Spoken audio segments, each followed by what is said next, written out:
Is it necessary to study NCERT text books and exemplar? जी, NCERT text book physics में और exemplar पढ़ना जरूरी है, बिल्कुल जरूरी है। कि मैं आपको एक प्रूफ बताऊंगा, 3 प्रूफ ले लेकर हूं कि क्वेश्चन पेपर में 75% एनसीईआरटी बेस पे ही क्वेश्चन आ चुके हैं। एनसीईआरटी के जो लाइन्स है वही लाइन आपके क्वेश्चन पेपर में मिलेगा।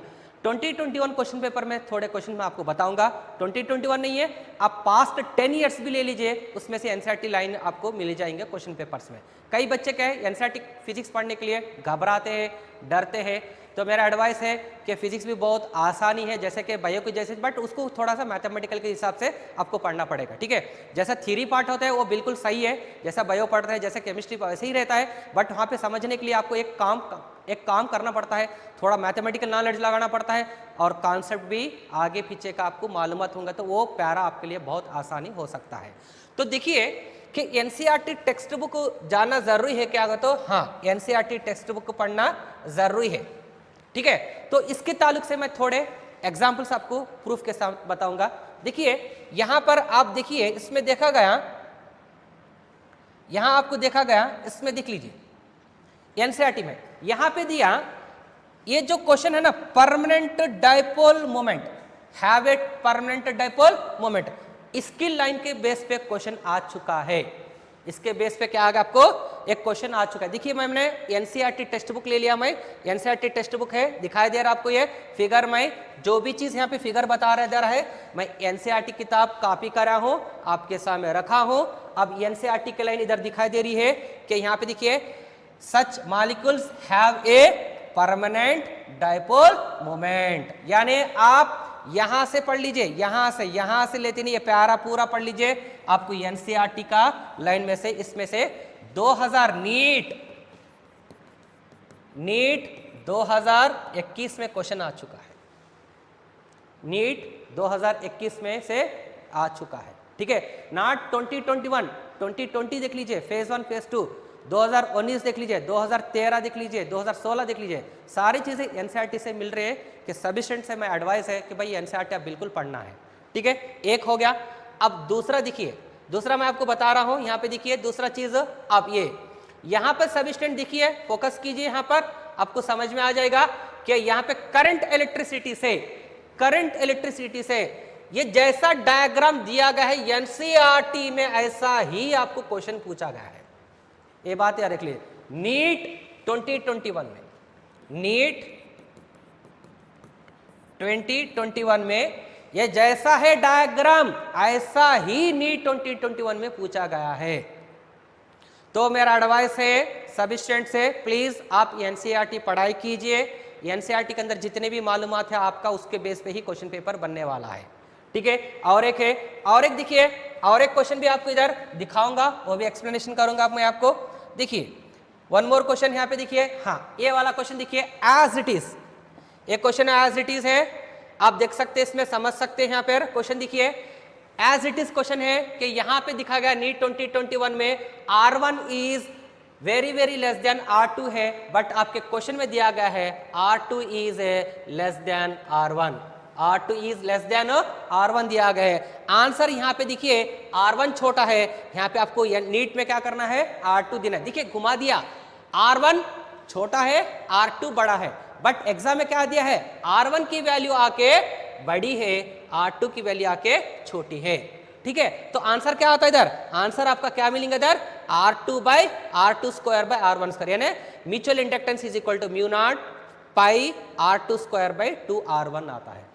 तो यानी एनसीईआरटी से देखा गया तो कई क्वेश्चन सामने 75% क्वेश्चन एनसीईआरटी बेस पे ही आए हैं, ठीक है। इसके लिए विजडम वालों ने कई मेहनत करके अपनी मटेरियल मंगाए हैं, तो पूरे इसके अंदर हर चैप्टर में मिनिमम आपको 200 से लेकर 250 क्वेश्चन तक है।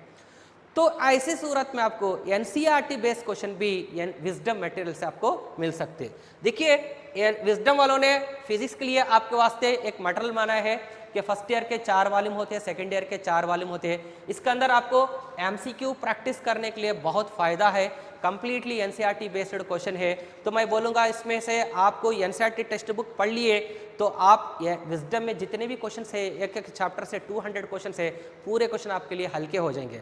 और कॉन्सेप्चुअल क्वेश्चन है, high level thinking orders question है इसके अंदर, और जितने एनसीईआरटी बेस पे बने हैं क्वेश्चंस उतने ही है, एक्स्ट्रा तो कुछ भी नहीं है इसके अंदर। और दूसरी बात यह है कि प्रीवियस ईयर क्वेश्चंस भी है, एग्जाम्पलर्स क्वेश्चन भी है। तो इस मैं मानूंगा तो एक स्टैंडर्ड मटेरियल माना जा रहा है हमारी विजडम के मटेरियल। ठीक है स्टूडेंट, तो चलिए आपको एमसीक्यू प्रैक्टिस करना जरूरी है। आगे देखिए, यहाँ पे formula sheets are mandatory during revision. ये देखिए बेहतरीन है, आपका हथियार फिजिक्स का वो है फार्मूला शीट। ठीक है, तो फार्मूला शीट तब तक आपके पास नहीं रहेंगी तो आप न्यूमेरिकल्स आपके सही नहीं होंगे। एक न्यूमेरिकल सही नहीं बन पाएगा जब तक आपका फार्मूला शीट नहीं बनेगा। रिवीजन टाइम तक पहले, रिवीजन से पहले आपका फार्मूला शीट बनना चाहिए। फार्मूला शीट से ही आपको क्या करना है, फार्मूलेस रिमेंबर करना है।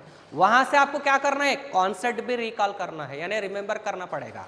तो हर स्टूडेंट क्या करना है, फार्मूला शीट बनाना है, बिल्कुल बनाइए, उस पर ही ज़्यादा आप फोकस कीजिए, क्योंकि कम टाइम में चैप्टर के जितने भी फार्मूले हैं आपके बन सकते। मैक्सिमम मैं कहूँगा, मैक्सिमम आपके लिए यहाँ पे देखिए, मैक्सिमम 15 मिनट से लेते ही नहीं 20 मिनट्स में पूरा चैप्टर का फार्मूला हो जाएगा। कितना बड़ा भी क्यों ना हो चैप्टर, कितना बड़ा चैप्टर भी क्यों ना हो, आपको 15 से लेती नहीं 20 मिनट्स में पूरे फार्मूले से आपका क्या हो जाता, आप रिवीजन हो जाता। आगे जाके आपको क्या कर सकते हैं, आपको एमसीक्यू भी कर सकते हैं। आगे जाके क्या कर सकते हैं, एमसीक्यू, क्योंकि हर चीज आपके ब्रेन के अंदर है, तो आपने याद कर लिया है, तो उसके हिसाब से आप न्यूमेरिकल लेंगे, एक क्वेश्चन पेपर लीजिए या मटेरियल लीजिए, लेके उसमें से सेलेक्टेड क्वेश्चंस कर लीजिए। एटलीस्ट एक चैप्टर से आप 100 एमसीक्यू कीजिए। अगर चैप्टर बढ़ा रहा तो 120 से 150 एमसीक्यूज कीजिए। डेली करना है 100 एमसीक्यू फिजिक्स में। ठीक है, अगर चैप्टर मीडियम या बिलो मीडियम रहा तो 100 एमसीक्यू कीजिए। अगर चैप्टर बढ़ा रहा तो 120 से लेती नहीं 150 तक एमसीक्यू किया करो। ठीक है, तो आगे देखिए हम देखेंगे। Next one more thing, formula sheet बना लिया हमने। Next, clear the concept in all the chapters, बहुत इंपॉर्टेंट है। Clear the concept, her clear the concept in all the chapters, her chapter में आपका कॉन्सेप्ट क्लियर होना जरूरी है। तो ये क्लियर कॉन्सेप्ट कैसा क्लियर होता है, मैं आपको बताऊंगा आपको कॉन्सेप्ट क्लियर कैसा करना है। मैं एक एग्जांपल लूंगा, आपको बताऊंगा कॉन्सेप्ट कैसा बनता है। देखिए, Young's modulus is equal to stress by strain. Young's modulus is equal to stress by strain. Young's modulus is equal to stress by strain है, तो यंग्स मॉडुलस आके ना स्ट्रेस पे डिपेंड करेगा ना स्ट्रेन पे डिपेंड करेगा। Young's modulus is a depend on the nature of the material and depend on the temperature. ये पॉइंट, यही आपका कॉन्सेप्ट बनता है। Young's modulus is inversely proportional to the temperature. Young's modulus is inversely proportional to the temperature, यानी ये temperature पे depend करता है, नेचर ऑफ द मटेरियल पे डिपेंड करता है। तो अब ये बताना चाहता हूं मैं आपको, एक क्या किया, आप देखिए मैंने कॉपर वायर ले लिया। यहाँ पे क्या ले लिया मैंने, कॉपर वायर ले लिया। कॉपर वायर ले लिया, इसकी लेंथ आके 1 मीटर है, इसकी एक है लेंथ आके 1 मीटर है, लेंथ आके 1 मीटर है। अब इसका यंग्स मॉडुलस देखिए, इसका यंग्स मॉडुलस आके y है।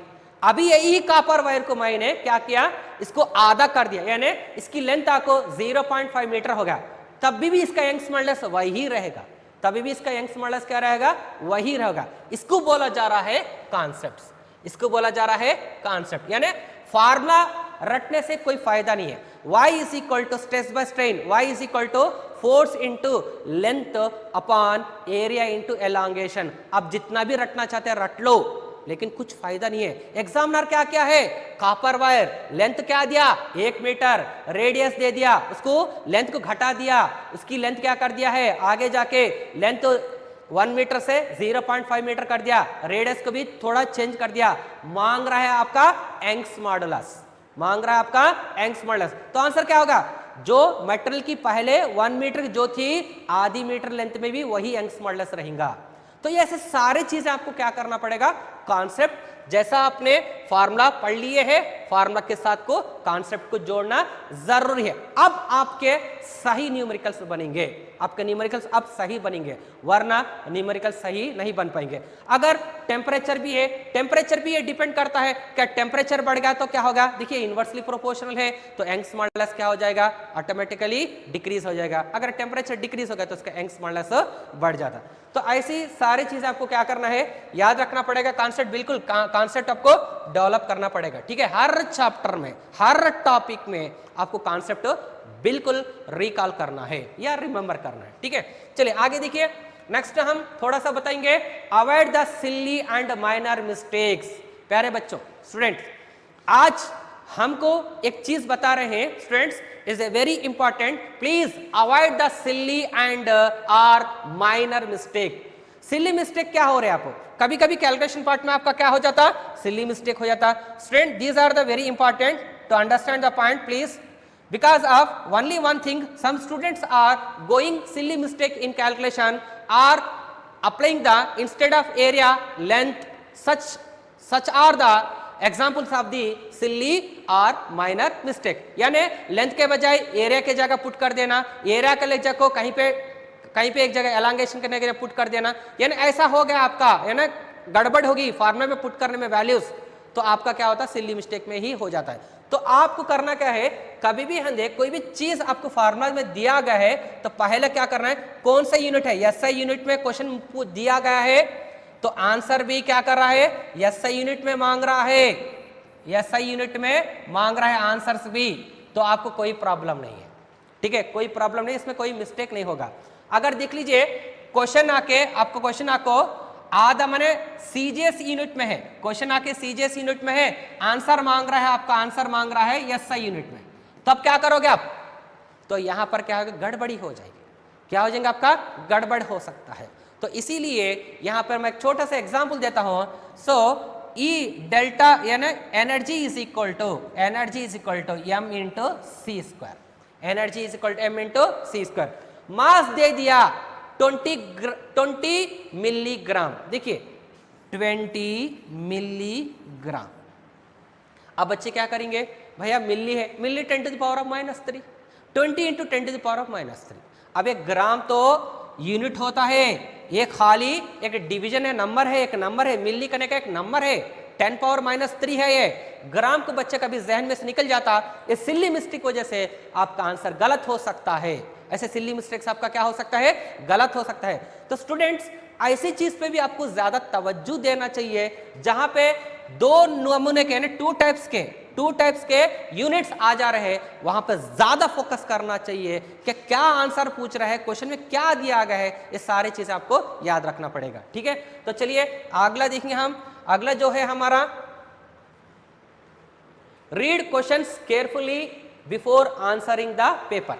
देखिए क्वेश्चन में, क्वेश्चन पढ़ते वक्त आपको जहन में थोड़ा सा प्रेशर आ सकता है कि क्वेश्चन लैंग्वेज समझ में नहीं आती, कई रीजन है इसमें, मैं आपको 2-3 रीजन बता के मैं आगे बढ़ जाऊंगा कि क्वेश्चन की लैंग्वेज समझ में नहीं आती।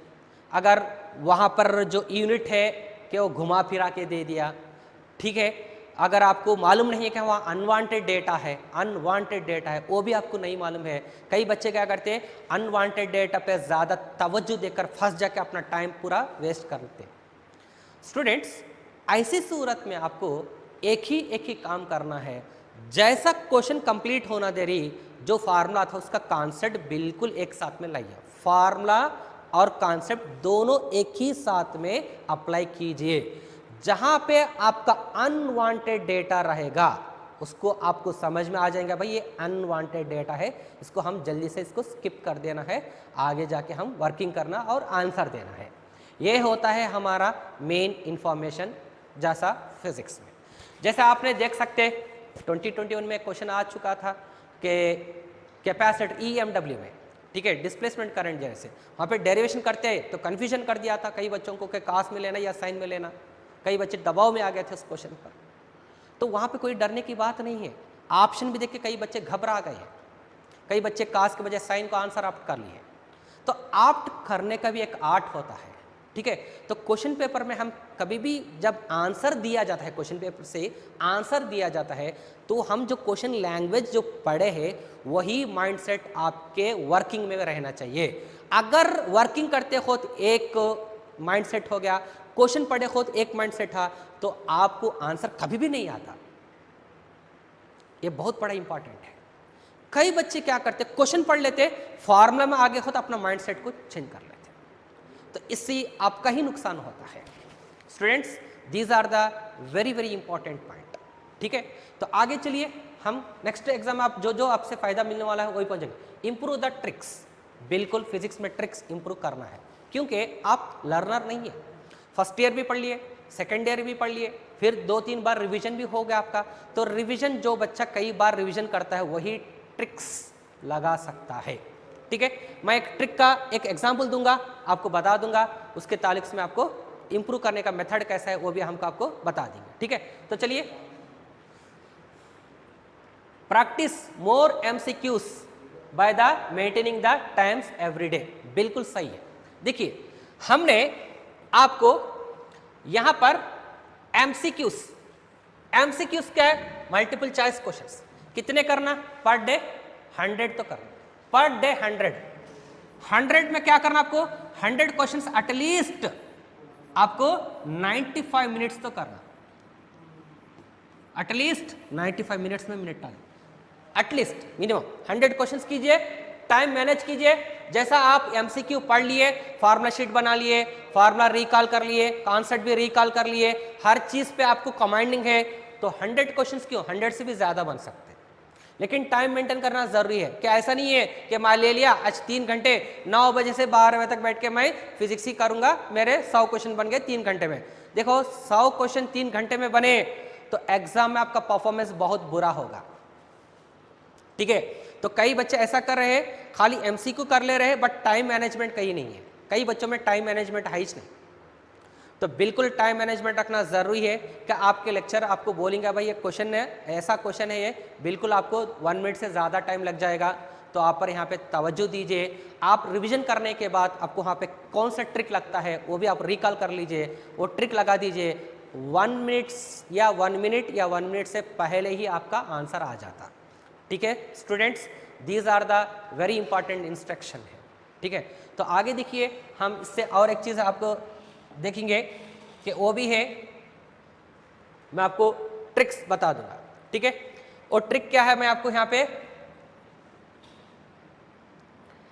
देखिए, मैं एक ट्रिक बता दूंगा, यहां पे टिप्स बता दूंगा, ट्रिक भी बता दूंगा कि डॉपलर इफेक्ट सभी स्टूडेंट तो जानते छे।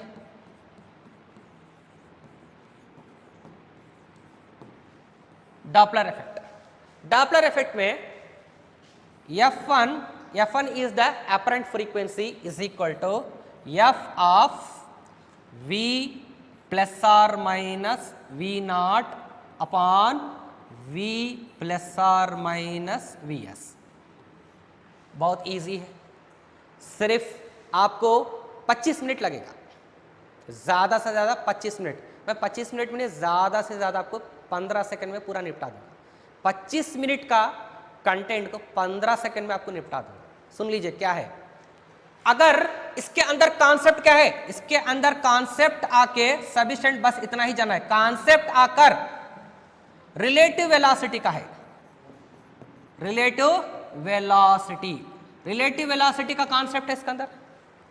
क्या है इसके अंदर, रिलेटिव वेलोसिटी का कॉन्सेप्ट है। रिलेटिव वेलोसिटी का वो कॉन्सेप्ट होता है, दो बॉडी सेम डायरेक्शन में ट्रैवल करा तो क्या होता, VA माइनस VB।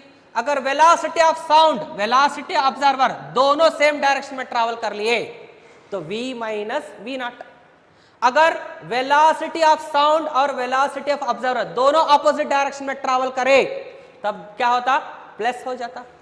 क्या हो जाता, प्लस हो जाता।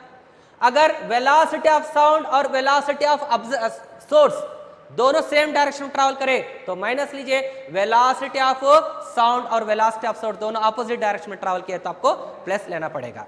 तो यहां पे देखिए, एक बार ऑब्जर्वर रेस्ट में होगा, तो ऑब्जर्वर रेस्ट में होगा तो क्या हो जाती, इसकी वैल्यू पूरी क्या हो जाती, 0। V नॉट की वैल्यू 0 हो जाती। अगर वेलोसिटी ऑफ साउंड और वेलोसिटी ऑफ साउंड दोनों सेम डायरेक्शन ट्रैवल करे तो माइनस लगा दीजिए, आपका अपरेंट फ्रीक्वेंसी का फार्मूला इधर आ जाता। ठीक है, तो यहां से अपरेंट फ्रीक्वेंसी भी फाइंड आउट कर सकते हैं, अपरेंट वेवलेंथ भी आप फाइंड आउट कर सकते हैं। ये तो सबसे बड़ा इजी ट्रिक्स है। ठीक है, तो बड़ा इजी ट्रिक है। तो यहां पे देखेंगे आपको ये 25 मिनट वाला कंटेंट मैंने सिर्फ 15 सेकंड में निपटा दिया। ये होता है रिवीजन करने का टिप्स और टिक। Okay okay student,